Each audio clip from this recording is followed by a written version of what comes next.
بسم الله الرحمن الرحيم، والحمد والشكر لله على نعمة الصحة.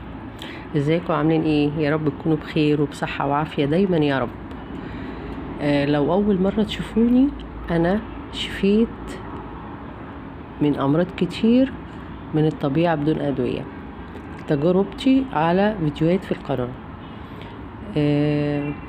النهاردة بقى هكلمكم عن حاجة كانت من ضمن المشاكل الصحية اللي عندي، وهي الشخير أثناء النوم.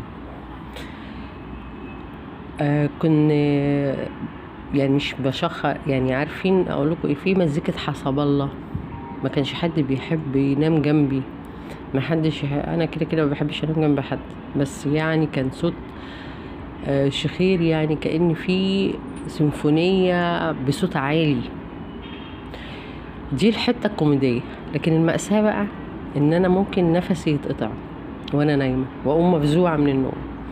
ان انا اقوم الصبح عندي صداع قاتل مميت، وريقي ناشف زي الحطبة، كأن في خشبة في زوري. كنت بفكر ان كل الحاجات دي طبيعية، وان انا كبرت في السن، فالمفروض ان انا اشخر وانا نايمة، والمفروض ان انا بقى اموت وان انا اعيا. كل ده كان تفكيري الاول. فكان يعني مثلا حد من قرايبي او كده سمعني وانا بشخر، يقول لي يعني انت بتنزعي، مش يعني في كاني بنازع وانا نايمه. الحمد لله طبعا ربنا عافاني من كل ده. هقول لكم عرفت ازاي. المهم، من الحاجات اللي انا رحت اشتريتها، او دي حد جابها لي يعني عزيز عليا، دي بتتحط في المناخير عشان تمنع الشخير. تخيلوا بقى الواحد ينام وحاطط البتاع ده في مناخيره. دي حاجة. جبت حاجات من الصيدلية كتير، يعني كل الوصفات اللي ممكن تتخيلوها عشان ما فيش شخير وانا نايمة، لاني بقوم مصدعة. انا ما بحسش لكن بقوم مفزوعة لو نفسي اتقطع، بقوم مصدعة وتعبانة، زائد اني محرجة يعني من كل ناحية.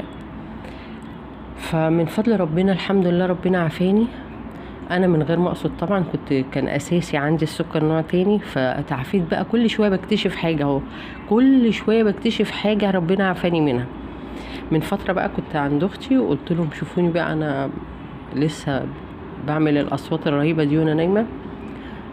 كل اللي كانوا سهران وانا نايمه، او اللي صحيوا او بعديه، اللي هم يعني شافوني وانا نايمه او سمعوني، اجمعوا كلهم اني نايمه زي البيبي.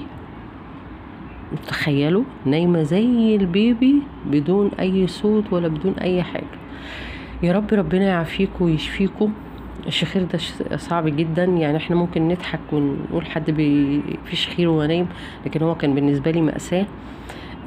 وكنت نفسيا متضايقة جدا، والحمد لله الصيام المتقطع عافاني، وده من ضمن الاسباب اللي اتعافيت منها.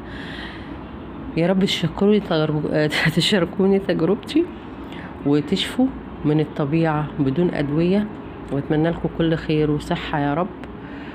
وإن شاء الله أشوفكم في حاجة جديدة أعرفها، وأي حاجة مفيدة هقولها لكم على طول إن شاء الله. وأي حد عايز حاجة يكتب لي في التعليقات، هسيب لكم لينك الجروب في صندوق الوصف.